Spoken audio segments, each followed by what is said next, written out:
je vous propose d'écouter quelques témoignages du père Emiliano Tardif, le père Tardif. Voilà, les témoignages seront numérotés et vous ne pourrez pas vous tromper. Vous ne connaissez pas le père Tardif? Eh bien, vous allez le connaître, vous allez voir.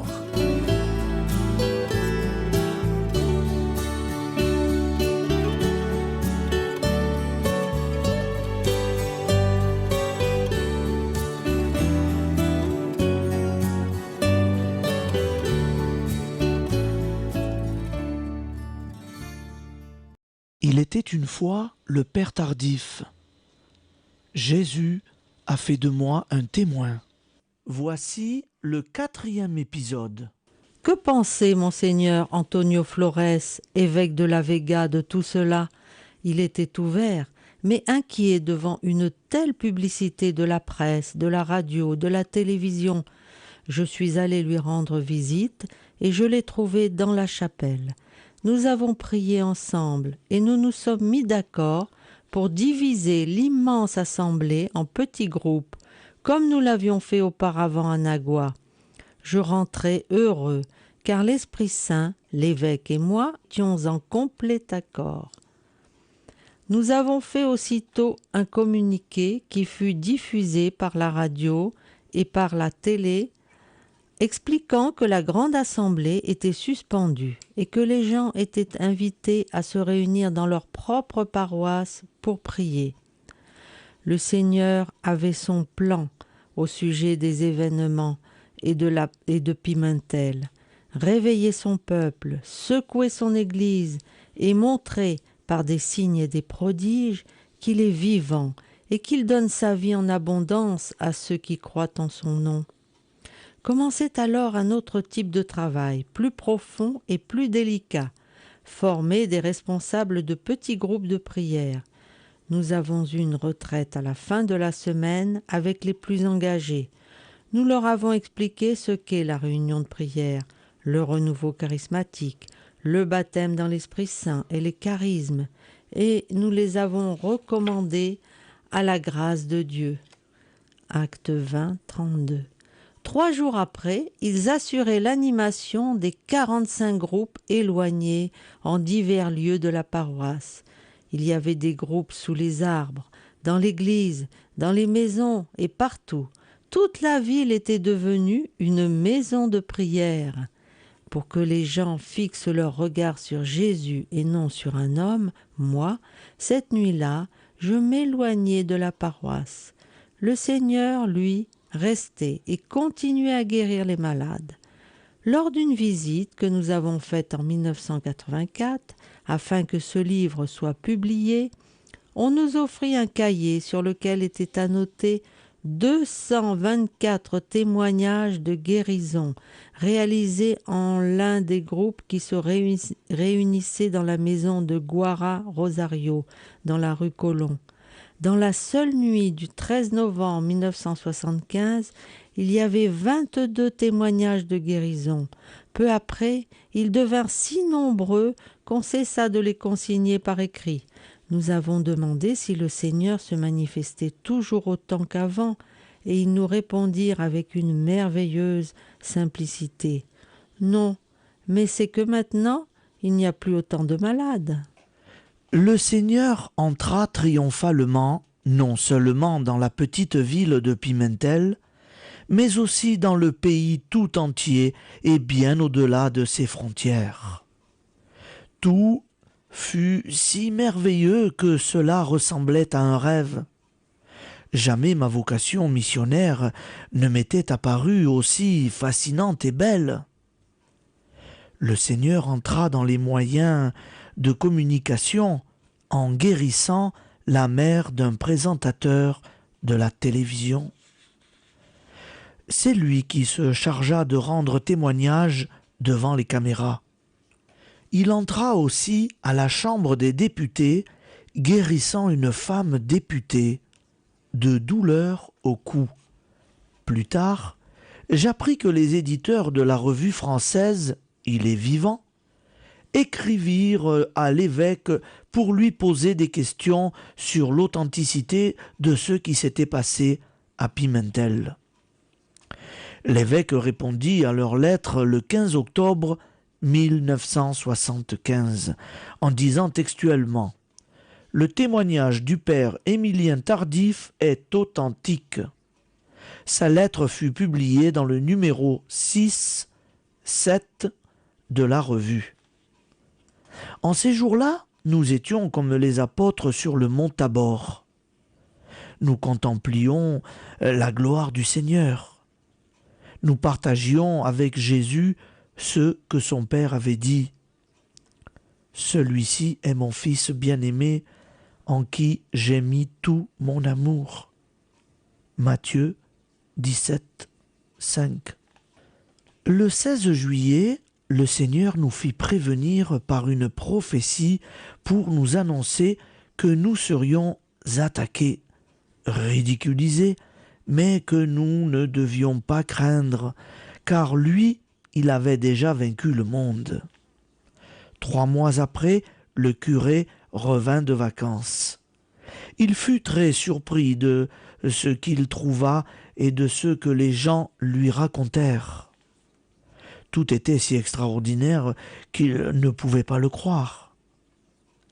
Le Seigneur avait visité son peuple, suscitant une force salvatrice dans sa paroisse, faisant miséricorde aux siens, allumant une lumière au milieu des ténèbres pour que, libérés de toute crainte, nous puissions le servir avec sainteté et justice tous les jours de notre vie.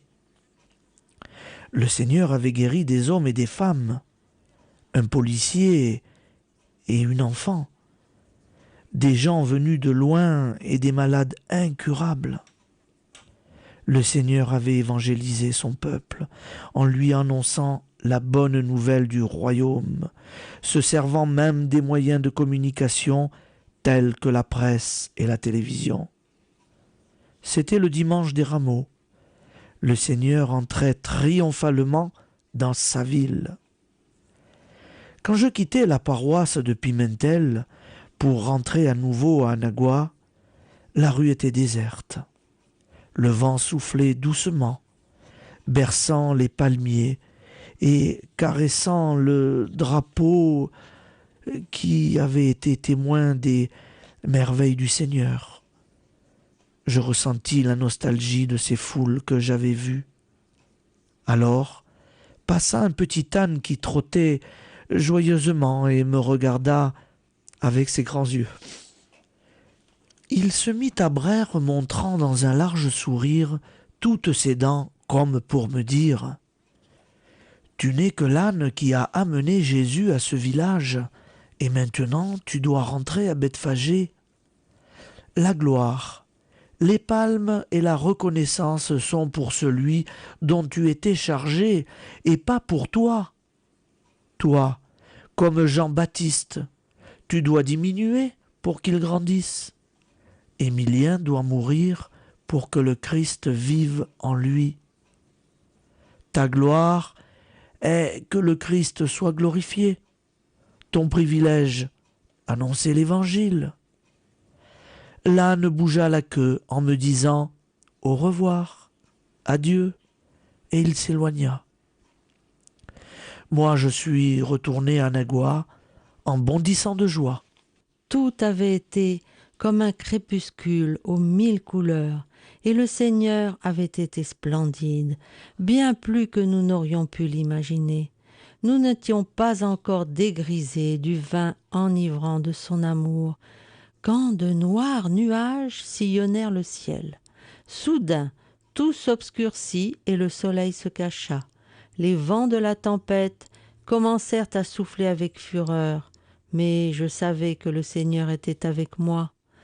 Le secrétaire d'État à la santé m'accusa à la télévision d'avoir abusé de l'ignorance du peuple, lui faisant croire qu'il guérissait.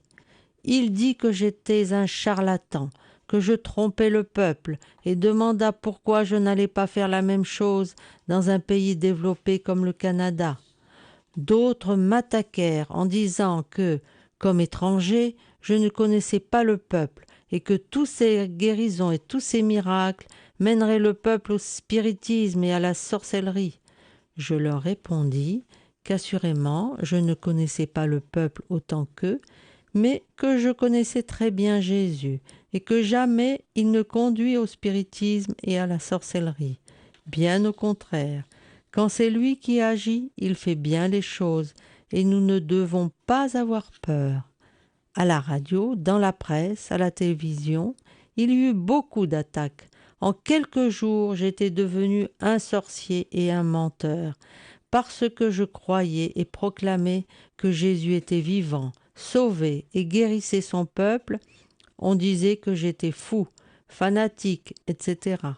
En moins de 24 heures, la presse, qui auparavant m'admirait, luttait désormais contre moi.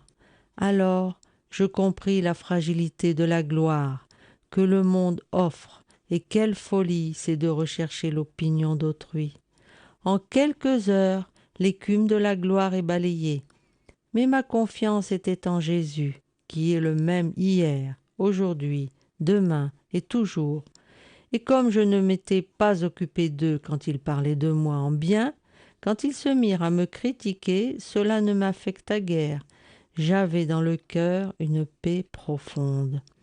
Certains, qui se disaient psychologues, vinrent me dire que ces guérisons causées par l'effet de masse ou par l'hystérie collective étaient naturelles et n'avaient rien de miraculeux.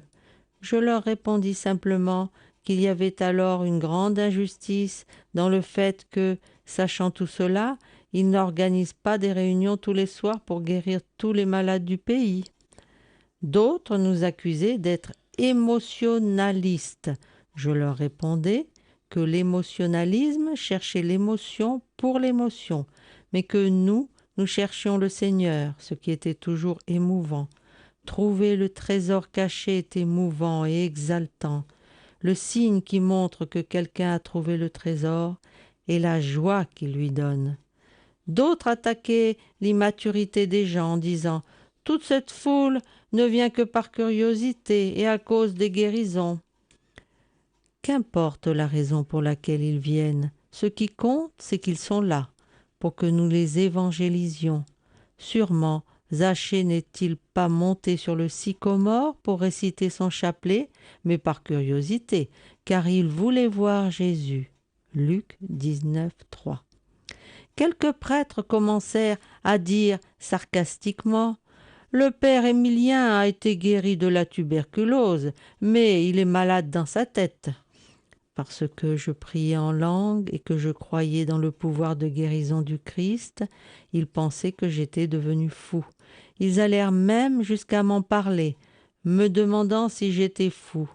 Je répondis « Moi aussi, je me le demande, car maintenant, je ne peux parler que du Seigneur. » Les prêtres voisins devinrent jaloux. Un groupe d'entre eux demanda à mon provincial de me faire sortir du pays, car, avec ces bêtises, disait-il, j'allais détruire les structures de la paroisse. Moi, je leur répondis que Jésus n'avait pas été envoyé pour sauver les structures pastorales, mais pour sauver son peuple, et que c'était la seule chose qu'il était en train de faire au milieu de nous. Ils m'accusaient de vider les paroisses, mais moi, je n'invitais personne. Je ne faisais que proclamer l'Évangile. Un prêtre me disait que nous exagérions et qu'il fallait aller plus lentement. Son argument était le suivant. « Si tu me parlais de 2 ou 3 guérisons, peut-être pourrais-je commencer à y croire. Mais vous, les charismatiques, vous êtes fous. Vous parlez de tant de miracles. » « C'est que tu ne connais pas réellement Jésus, lui dis-je. « Si, me répondit-il, mais à Lourdes, il y a un bureau médical pour étudier les guérisons, et on dit qu'il y a très peu de guérisons miraculeuses. Par contre, vous... » « Mais, répondis-je, le critère de notre foi n'est pas le bureau médical de Lourdes, mais l'Évangile, et celui-ci parle de tant de miracles. » Saint Marc, le plus ancien des 4 évangélistes, nous parle de 18 miracles et guérisons de Jésus en 16 chapitres. Si nous enlevions ces signes du pouvoir de Dieu dans l'évangile de Marc, il ne resterait que quelques pages. Nombreux sont ceux qui, pour avoir éliminé cet aspect, n'ont qu'un évangile mutilé, réduit à la doctrine. L'évangile est une vie à vivre dont il faut faire l'expérience et rendre témoignage. La première fois que les Actes des Apôtres se réfèrent au christianisme, ils le définissent comme vie. Actes 5, 20.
Voilà, amis auditeurs, avant de conclure, nous vous proposons d'écouter un court extrait sur les enseignements que nous a donnés le Père Tardif. C'est sa voix que nous allons pouvoir entendre. Je prêchais à Genève dans une rencontre œcuménique dernièrement et quelqu'un m'a posé dans une série de questions la question suivante. Que pensez-vous des guérisons de Lourdes? J'ai dit, les guérisons de Lourdes, c'est la même chose que les guérisons de Genève. C'est Jésus qui guérit à Lourdes et c'est Jésus qui guérit à Genève. Mais à Lourdes, en plus de prier, nous demandons à la Vierge Marie de prier avec nous pour les malades. Et elle a un pouvoir d'intercession beaucoup plus grand que le nôtre. Alors nous prions pour nos malades et nous disons à la Vierge Marie, prie pour nous pauvres pécheurs. Mais c'est toujours Jésus qui guérit les malades. La Vierge ne veut pas enlever à Jésus la gloire qui appartient à Jésus. Ce n'est pas exact de dire la Vierge m'a guéri. La Vierge m'a obtenu ma guérison par son intercession.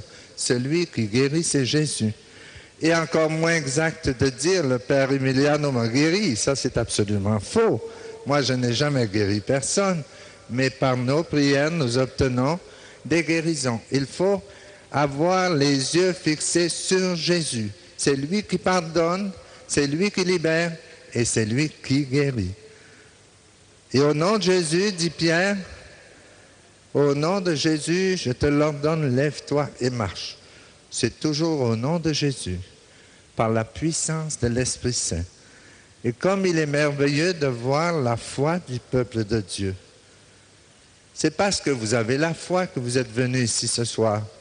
Si vous n'aviez pas la foi en Jésus, si vous n'aviez pas cette foi croyant que Jésus peut guérir les malades, je suis certain qu'on n'aurait pas tous ces malades qui nous accompagnent et qu'on aime beaucoup. Vous êtes venus parce que vous avez la foi en Jésus et avec vous, nous voulons prier Jésus de vous soulager dans vos souffrances, de guérir les blessures émotionnelles de vos cœurs et même de guérir vos maladies physiques. Et on ne se trompe pas en priant Jésus. Parce que lui, il est la plénitude de la vie. Il est la résurrection et la vie. Et c'est Jésus qui nous dit, venez à moi, vous tous qui êtes chargés et qui êtes fatigués, et je vous soulagerai. Il nous invite à aller vers lui, à déposer sur lui nos fardeaux. C'était le 4e épisode du Père Emiliano Tardif.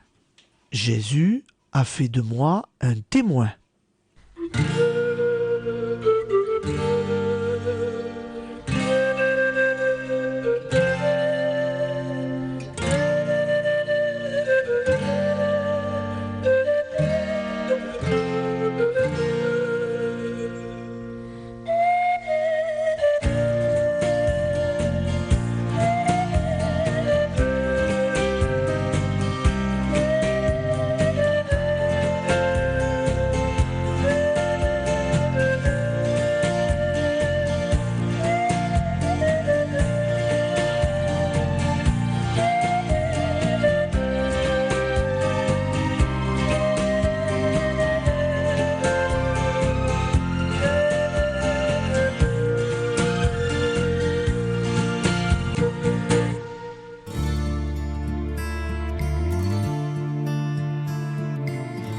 Rien n'est impossible à Dieu.